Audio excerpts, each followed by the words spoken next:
I was 23 years old and I had been aboard the Its Relentless Quiet for 11 months when we made first contact with the Vreth, and I want to be precise about something before I say anything else.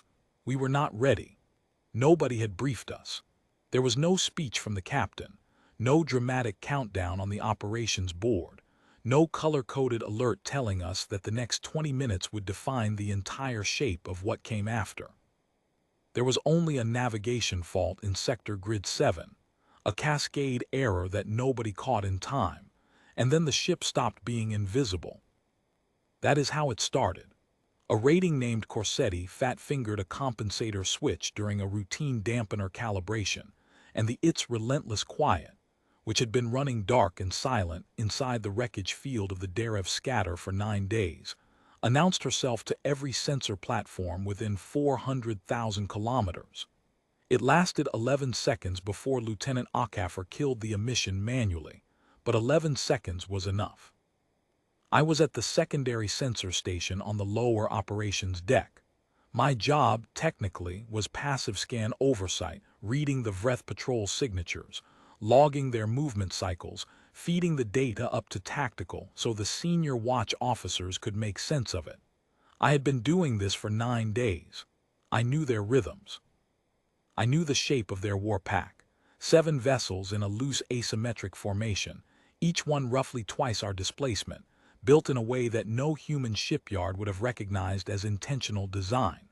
The Vreth grew their ships the way a coastline grows cliffs, through pressure and time and something that was probably not planning but produced results indistinguishable from it. They were old hunters, older than our spaceflight, older than our writing by some estimates.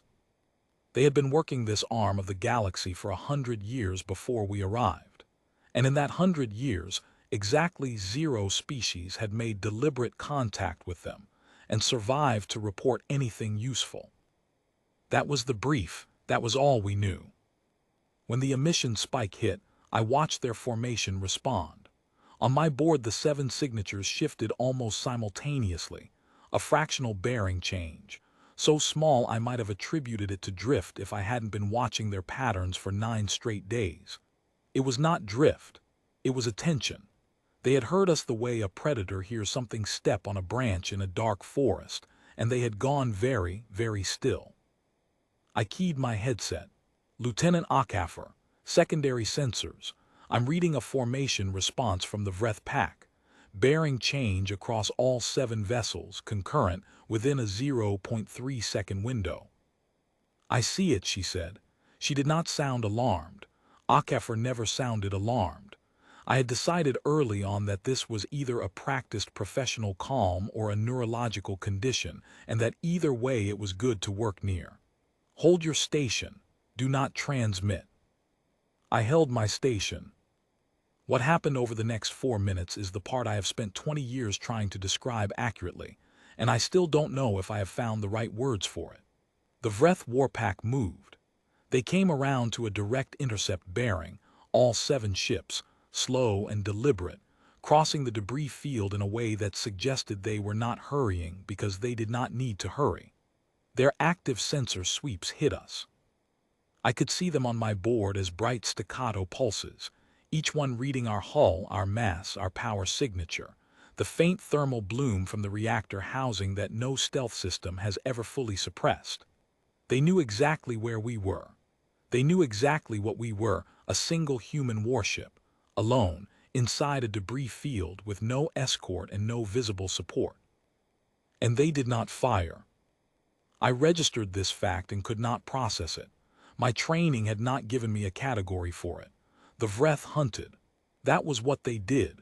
They had been doing it since before anyone on my ship had been born, and the pattern was documented and consistent. They swept, they identified, they closed, and they struck. The academic discussions about whether this constituted aggression in the legal sense or a form of territorial behavior that humanity had simply misread were interesting and ongoing, and entirely beside the point to the species that had lost 3 survey vessels in this sector in the past 8 years. But they did not fire. I became aware in that silence of everything happening around me on the lower operations deck. Ratings, Corsetti, and Park were at the power management console 12 meters to my left. Corsetti was still apologizing for the emission spike in a low, continuous murmur, and Park was telling him, with great patience, that apologizing did not actually reroute the dampener. Ensign Trevane, who had been aboard even less time than me, was eating something from a ration pack and reading a physical document, apparently unaware that we were currently being illuminated by active sensor sweeps from 7 ships crewed by the most efficient hunters in this part of the galaxy. Somewhere above us, through the deck plating, I could hear someone singing a low, tuneless song, something from home, the words blurred by 2 centimeters of insulated steel. This was what the Vreth warpack was reading. Not a combat posture, not a weapons lock, not a vessel at battle stations broadcasting threat signals and defensive screens. A ship where someone was apologizing about a switch and someone else was eating lunch and someone somewhere was singing badly because the shift was long and the debris field was quiet, and they had no idea this was anything other than another slow hour of nothing. I did not know this at the time. I only knew that the Vreth were not firing, and that this was unprecedented, and that I had no idea what to do with that information. So I did what my training actually covered, and I kept watching my board. The warpack held their intercept bearing for 11 more minutes. 11 minutes of sensor sweeps, overlapping, thorough, reading us from every angle. Then the lead vessel, I had been calling her Bravo 1 in my logs, changed bearing again. Not toward us. Away. A slow, unhurried withdrawal, the formation collapsing back into their original patrol pattern with the same deliberate pace they had used to close. They were leaving. Lieutenant Acaffer came down from the upper deck 20 minutes later, after the warpack's signatures had pulled beyond reliable passive range. She stood at my station and looked at my logs for a long time without saying anything. "What did they see?" I asked. I knew it was not my place to ask, but the question came out before I could stop it. Acaffer looked at the logs for another moment. "I don't know," she said. "Write it up accurately, all of it. Don't interpret, just write what happened." I wrote it up. I submitted the report. The relentless quiet stayed dark in the Derev scatter for 3 more days, and then extracted quietly on her scheduled window, and we did not see the Vreth warpack again. The first real interpretation came from a xenobehavioral team 18 months later, after the intelligence officers had compiled enough comparative data from other incidents to see a pattern. Their conclusion, delivered in the flat language of an academic paper that I read sitting in a bunk on a completely different ship, was this: the Vreth were ambush hunters. They had been ambush hunters for their entire recorded history. Everything in their tactical record was consistent with a species that survived and thrived by targeting prey that had not yet understood what was happening to it. What its relentless quiet had shown them, in 11 accidental seconds of open emission followed by 4 minutes of a sensor-readable interior, was something the Vreth had no entry for in their catalog of prey.